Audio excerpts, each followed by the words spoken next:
Aujourd'hui, nous quittons le vin proprement dit, mais nous ne quittons pas le monde du vin.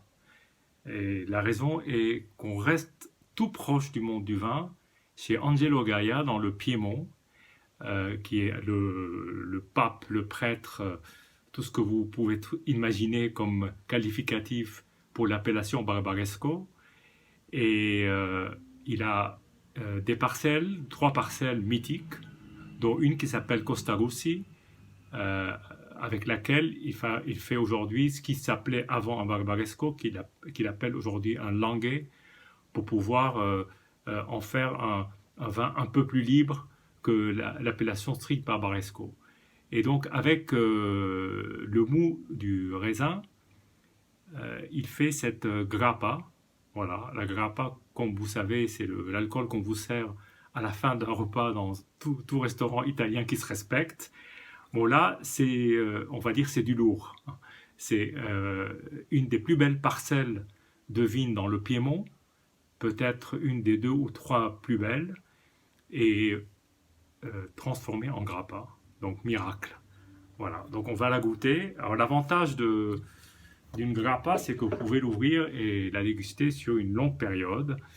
Il n'y a presque pas d'obligation à la finir dans la semaine ou dans le mois.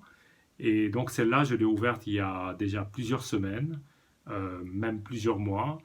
En général, plutôt à l'heure du digestif. Mais là, bon, on va tenter à une heure un peu saugrenue, presque une heure d'apéro.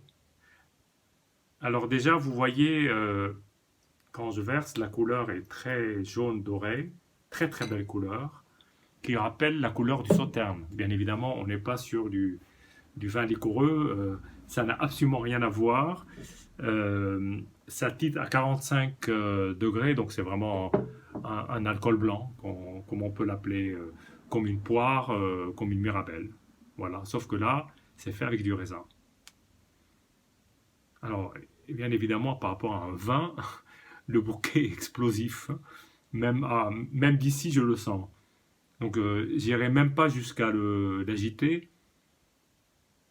Alors, c'est amusant parce qu'à la fois, évidemment, il y a le côté alcool, hein, qu'à 45 degrés, c'est pas neutre, hein, mais c'est pas que ça, quoi. C'est vraiment des veloutes de fruits, de fruits exotiques, d'ananas, de mangue. C'est très fruité, très très fruité, avec un côté un tout petit peu, tout petit peu cendre de cheminée. Bon, évidemment, la couleur jaune influence peut-être les arômes qu'on y trouve, mais je vois essentiellement des fruits jaunes et un peu de côté agrumes.